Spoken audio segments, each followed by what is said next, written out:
Welcome है guys आपका एक और वीडियो में। उम्मीद है सब बढ़िया होंगे, खैरियत से होंगे, अपना टाइम अच्छे से एंजॉय कर रहे होंगे। जिनके तो देखो पासपोर्ट का स्टैंप लगी है, अगर आपने 15 जुलाई से पहले बायोमेट्रिक दिया है तो आपके पासपोर्ट पे स्टैंप लगा होगा 3 महीने का। तो बहुत बढ़िया है, आपको शेयर कोड की जरूरत नहीं पड़ेगी इमिग्रेशन के टाइम पे। जब आप यूके में एंट्री करोगे ना तो बॉर्डर पे इमिग्रेशन चेक होता है, तो वहां पे वो आपका पासपोर्ट देखेंगे, they will let you go. बहुत बढ़िया। और अभी जिनको स्टैंप नहीं लगा है, they are little bit worried, वो टेंशन में है, बट उनको घबराना नहीं चाहिए भाई। वीजा आ चुका है आपका ना, चिल करो, रिलैक्स रहो। अपना ई वीजा निकाल लो, उसकी फोटो रख लो, फाइल सेव कर लो, और उसका शेयर कोड होता है एक। बहुत सिंपल सा प्रोसेस है, आपको पता लग जाएगा कैसे निकालना है। अकाउंट क्रिएट मैंने पीछे एक वीडियो में बताया भी था आपको। तो शेयर कोड बस वो आपको दिखाना पड़ेगा, देना पड़ेगा उनको, वो अपने सिस्टम में डाल देंगे वहां पे, यूके इमिग्रेशन। और शेयर कोड आपका वैलिड रहता है। आगे जहाँ पे आप अकोमोडेशन बुक करोगे, आगे आप एनआईएन पे जॉब अप्लाई कर रहे हो, मे बी यूनिवर्सिटी भी मांग सकती है शेयर कोड, तो शेयर कोड आपका चलेगा। अगर वो शेयर कोड बार बार निकालने की जरूरत नहीं होती, अगर वो एक्सपायर हो जाता है 3 महीने बाद, 6 महीने बाद अगर वो एक्सपायर होता है, फिर आप नया निकाल सकते हो। ठीक है, वो निकल जाता है। तो अभी ऐसे चल रहा है। और एक बात और बता दूं आपको, स्टूडेंट पूछ रहे थे, मैंने कहा सबको बता देता हूँ। बीआरपी कार्ड अभी नहीं मिलेंगे आपको, पहले मिलते थे। तो आप लोगों के लिए थोड़ा अजीब हो गया ना, मतलब मैं ये सोचता हूँ कि जब हम आए थे तो हमको सब कुछ मिलता था। एक रहता था कि हाँ भाई हम यूके का रेजिडेंट कार्ड मिला है, हम निकाल निकाल के बंदा दिखा सकता है कि ये मेरा रेजिडेंट कार्ड है यूके का। इंडिया जाते थे तो सबको दिखाते थे, रिश्तेदार को, ये देखो जी ये मेरा यूके का रेजिडेंट कार्ड है। आपके पास अभी वो ऑनलाइन ही है, तो वो थोड़ा सा अजीब लगता होगा। फीसें इतनी बढ़ा दी इन्होंने, बट ये ऑनलाइन कर दिया इन्होंने। देखो ये ऑनलाइन करा ना, ये भी एक बढ़िया चीज है। चलो वो इनकी कॉस्ट तो कम हो गई ऑनलाइन करने का ना, ट्रांसपेरेंसी बढ़ी है, इलीगल इमिग्रेंट्स जो है उनको बढ़िया रहेगा। मतलब वो कम होंगे, वो पकड़े भी जा सकते हैं जिनके पास, क्योंकि आपके पास स्टेटस है आपका। क्योंकि यूके में पहले क्या था कि ये नकली चीजें बहुत बनती थी, रेजिडेंट कार्ड वगैरह भी ऐसे पीछे पकड़े गए थे काफी टाइम पहले, बीआरपी वगैरह की बात कर रहा हूँ, कि मतलब ये सब बन जाता था। तो ऐसी न्यूज़ें भी आई थी। फिर उसके बाद लाइसेंस वगैरह भी सीन था कि लाइसेंस होता है जो गाड़ी का, ड्राइविंग लाइसेंस, वो भी यूके में ऐसे पैसे देके ना, ये सब बातें मैं वीडियो में नहीं बता सकता, बट यूके में ऐसे बहुत काम होते हैं इंडिया वाले। आप सोचो कि यूके में कुछ नहीं होता, यहाँ पे बहुत जुगाड़ होते हैं, लूप होल्स बहुत हैं, वो गलत चीजें हैं। तो इसीलिए कंट्री एक्शन ले रही है, डिजिटलाइज कर रही है। इंडिया में भी डिजिटलाइज चल रहा है, तो बहुत अच्छी चीज है ये। वीडियो बहुत इंपॉर्टेंट होने वाला है आज का, कि कपल्स कैसे आए। आपने टाइटल देख लिया इसीलिए क्लिक करा वीडियो पे। कपल्स के यूके आने का क्या रास्ता है, क्या तरीका है, किन किन वीजा पे आप आ सकते हो। टूरिस्ट वीजा पे आते हो, आपका वीजा स्विच होगा नहीं होगा। अगर आप किसी और वीजा पे आते हो ना, कपल्स बहुत परेशान है। वो चाहते हैं कि हमें किसी ना किसी तरीके से एंट्री मिले यूके में, क्योंकि इंडिया में कुछ है नहीं है, कुछ बन नहीं रहा है। और एक बार बंदा शादी कर ले, आपको पता ही है, फिर उसके बाद तो जिम्मेवारियां और बढ़ जाती है। तो वीडियो पे आने से पहले इनटेक चालू हो चुका है। अभी जनवरी के लिए अप्लाई करना चाहते हो तो डॉक्यूमेंट्स तो आप अपलोड कर सकते हो, क्योंकि जैसे फिर एप्लीकेशन पोर्टल ओपन होगा, साथ के साथ आपका सबमिट हो जाएगा। सितंबर का अभी नहीं कर रहे हैं, ठीक है। अक्टूबर इनटेक है, नवंबर इनटेक है, उनकी एप्लीकेशंस भी अभी हैं कुछ यूनिवर्सिटी में, एक दो यूनिवर्सिटी ही है, ज्यादा नहीं है। तो जनवरी इनटेक तो मिल ही जाएगा आपको।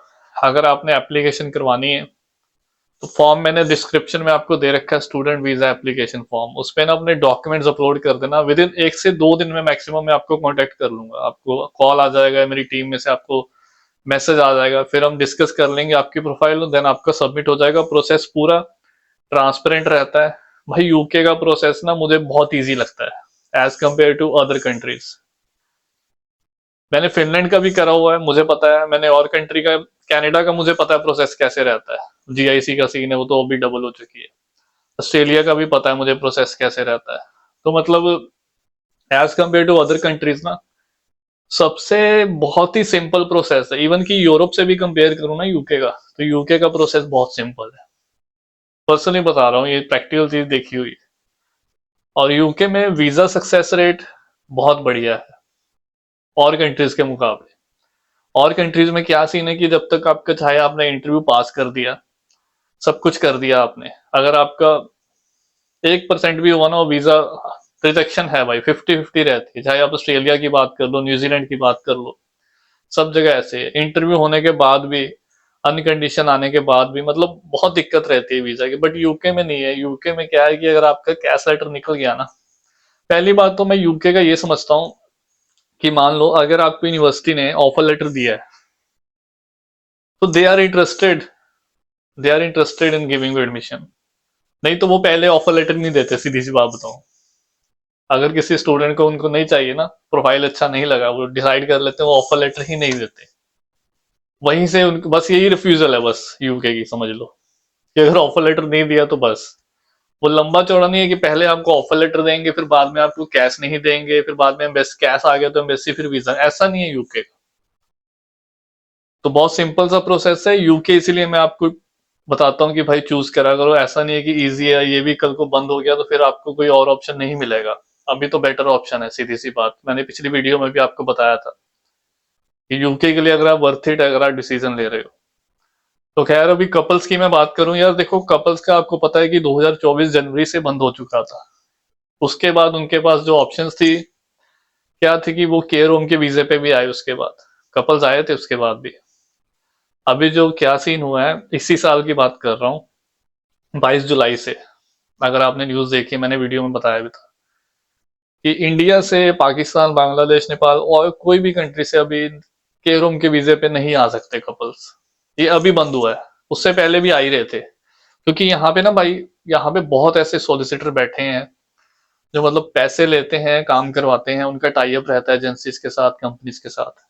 तो अभी ना आपको मुश्किल है कि आप अभी बोलो कि बाजी हमारा केयर होम में करवा दो। क्योंकि मेरे साथ ना स्पेशली भाई वो सेशन बुक करते हैं, ठीक है, अपने बेचारे आधे घंटे के लिए पैसे पे करके मेरे साथ वो सेशन बुक करते हैं कि पाजी करवा देंगे हमारा। मैं पहले बता दूं वो पैसे आप खराब करते हो सेशन बुक करके मेरे साथ। क्योंकि मैं आपको लिटरली बता रहा हूँ, अगर आपको कोई इंडिया में बोल रहा है ना कि हम करवा देंगे तो स्कैम है वो। क्योंकि वो चीज नहीं हो सकती। मैं भी नहीं करवा रहा क्योंकि पॉसिबल ही नहीं है भाई। तो फिर आप मेरे साथ टाइम मत खराब करो, वो सेशन बुक करने का कोई फायदा नहीं। हाँ कुछ और बात करनी है, स्टडी के रिलेटेड है, स्पॉन्सरशिप के रिलेटेड है तो अलग है, टूरिस्ट वीजे के रिलेटेड वो अलग बात है। बट आप बोलो कि मैं आपका काम करवा दूं, आप केयर होम के वीजे पे आ जाओ, अगर मैं आपको, तो मुश्किल है भाई, वो निकाल लो अपने दिमाग से। और अभी बंद कर दिया उन्होंने केयर होम का, क्योंकि अभी भी लोग बेचारे ना पंजाब हरियाणा में, गुजरात में, पंजाब हरियाणा में मोस्टली, मतलब इतने भोले लोग हैं, पता नहीं कैसे फंस जाते हैं, बातों में आ जाते हैं, फिर वो रिग्रेट करते हैं। 5-5 6-6 लाख दे देते हैं एडवांस में, उनका सीओएस नहीं निकलता है। तो बहुत गलत चीज हो रही है और लोग अपने फंस भी रहे हैं ऐसे, डिपेंडेंट भी, कपल्स भी, मतलब बहुत बुरा हाल है। तो ये तो पहला मैंने बताया, ये बंद है ऑप्शन। अभी इसके बाद टूरिस्ट वीजा की बात कर लूं मैं, क्योंकि एक ने मेरे को पूछा था कि पाजी हम टूरिस्ट वीजा पे आ जाते हैं, मैं और मेरी वाइफ, हमारे पास हिस्ट्री बनी हुई है, हमने इधर भी ट्रैवल करा हुआ है, अपना दुबई हो गया, सिंगापुर हो गया, हम इधर भी घूम के आए हैं, और अभी हम प्लान कर रहे हैं कि यूके का टूरिस्ट वीजा लग जाए। आईटीआर भरते हो, अच्छी बात है, देखो टूरिस्ट वीजा लग भी जाएगा। अगर आपकी इनकम अच्छी है, 2 साल की आईटीआर लगा देते हो, बहुत सिंपल सा प्रोसेस है टूरिस्ट वीजे का भी। तो पहला वीजा यूके का मिलता है 6 महीने का, ठीक है। वो 6 महीने बाद आपको कंट्री लीव करनी होगी। एक भाई अपना ऐसा ही था, 6 महीने का मिला, फिर उस दोबारा इंडिया गया, फिर उसने बाद में फिर लगाया तो उसको 2 साल का टूरिस्ट वीजा मिला। बट ऐसा नहीं है कि अब 2 साल का टूरिस्ट वीजा मिल गया तो अब यूके में रहोगे, ये नहीं होता है। साल के 6 महीने रह सकते हो मैक्सिमम, आपको कंट्री लीव करनी पड़ेगी 6 महीने बाद। ऐसा नहीं कि 6 महीने बाद लीव करके आप अगले महीने फिर वापस यूके आ गए, ऐसे नहीं होता है। इमिग्रेशन वाले पकड़ के ना डिपोर्ट कर देंगे आपको, अगर देखेंगे ये बंदा टूरिस्ट है या बंदा यहाँ परमानेंट रह रहा है। थोड़ा अपना ध्यान रखो, स्टेटस मत खराब कर लेना। एक बार लग गया ना फिर आगे वो देंगे नहीं आपको वीजा। टूरिस्ट वीजे पे भी आते हो तो एज अ टूरिस्ट ही अपने आप को ट्रीट करो। अब मुझे पता है आप आ जाते हो कैश पे काम करना शुरू कर देते हो कि यहाँ पे करते हैं लोग ऐसे, तो वो ना फिर ये इमिग्रेशन वाले चेक करते हैं कि बंदा तो ये टूरिस्ट वीजे पे आ रहा है, फिर जा रहा है, फिर 6 महीने रह रहा है यहाँ, चक्कर क्या है, काम क्या करता है। तो इस चीज का ध्यान रखो, ठीक है। और ये वीजा ना पहले स्विच हो जाता था, मैं बताऊं आपको, टूरिस्ट वीजा ना पहले स्विच हो जाते थे, और अभी ये भी नहीं स्विच होते हैं, धीरे धीरे भाई बहुत स्ट्रिक्ट होता। ऑस्ट्रेलिया में भी बंद हो गए, पिछले साल ही बंद कर दिया उन्होंने, ऑस्ट्रेलिया ने 2024 में अप्रैल में बंद हो गए थे। ऑस्ट्रेलिया, यहाँ से जनता बहुत गई है यूके से, और वहां जा जाके उन्होंने वीजे स्विच करे हैं, टूरिस्ट वीजे ना, लाइक वर्क परमिट में हो गया, स्टडी में मिल गया, कोई कोर्स मिल गया। भाई अभी वो नहीं हो रहा है, अभी यूके में भी नहीं हो रहा, ऑस्ट्रेलिया में भी वो बंद हो चुकी है चीज। तो ये ऑप्शन भी नहीं है आपके पास। अभी आप तीसरा ऑप्शन मेरे को ये पूछते हो पाजी यूथ मोबिलिटी वीजा, पहली बात तो उसका अलग क्राइटेरिया है, वो आपकी एज भी मैटर करती है। अगर आप 30 के ऊपर हो तो भूल जाओ उसको। आपके बाकी एजुकेशन सर्टिफिकेट, पहली बात तो भाई लॉटरी सिस्टम है, वो हर किसी का निकलता भी नहीं है, बहुत रेयर हो, कोई लकी है बंदा तो उसका निकल जाए, और उस पर भी आप अकेले आ सकते हो, उस पर डिपेंडेंट अलाउ नहीं होता है। और 2 साल का वो वीजा रहता है, और उसमें भी उन्होंने लगाया हुआ है कंडीशन की वो स्टैंड नहीं होता है। बट हाँ, अगर आपको स्पॉन्सर मिल जाता है यूके में, देन यू कैन ट्राई, फिर वो हो जाएगा। अगर आपको यहाँ पे स्पॉन्सर मिल जाता है, वो 2 साल के बाद आप स्विच कर सकते हो, नहीं तो वो 2 साल आप काम करो दबा के।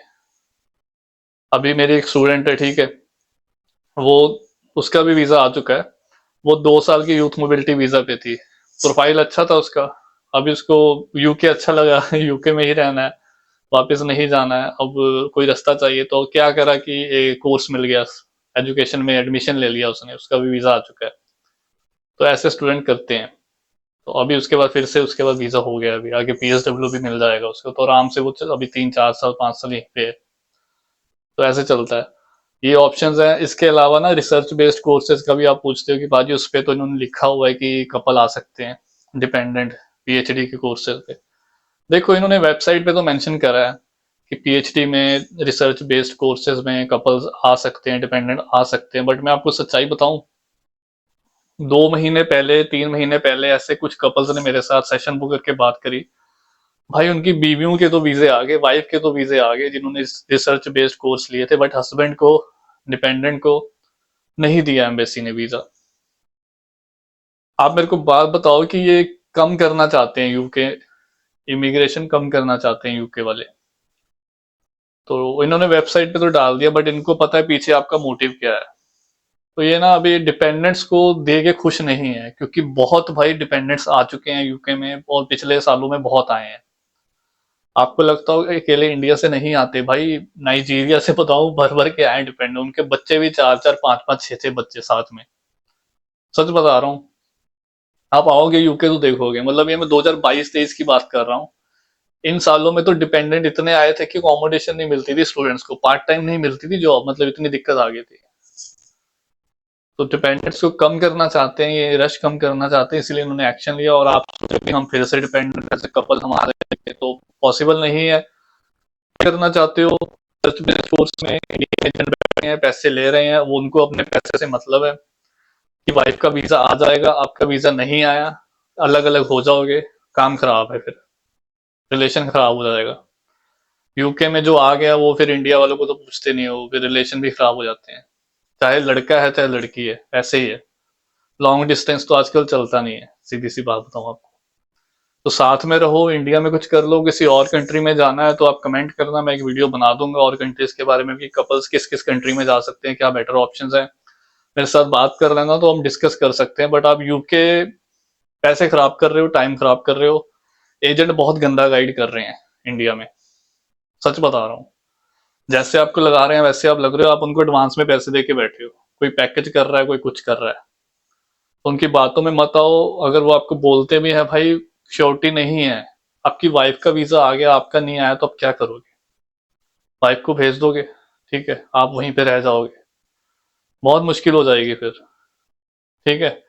तो एक वीडियो बनाना था भाई, इंपॉर्टेंट थी ये वीडियो कपल्स के लिए। वो मेरे को पूछ रहे थे, मेरे साथ बात करते हैं, मेरे को मेल्स आती हैं, रोज मेरे को मेल्स आती हैं, बाजी हमारा करवा दो, हमारा करवा दो, भाई मैं कैसे करवाऊँ, ठीक है। वीडियो जरूर शेयर करो, जितने भी कपल्स हैं, स्टूडेंट भी वीडियो ये जरूर देखें, ताकि उनको पता लगे। स्टूडेंट्स के लिए ये है कि पीएसडब्ल्यू पे वो अपनी वाइफ को नहीं लेकर आ सकते, स्टूडेंट भी पूछते हैं मेरे को, स्पॉन्सरशिप पे ला सकते हो आप, ठीक है। अपना ध्यान रखें, टेक केयर, बाय बाय।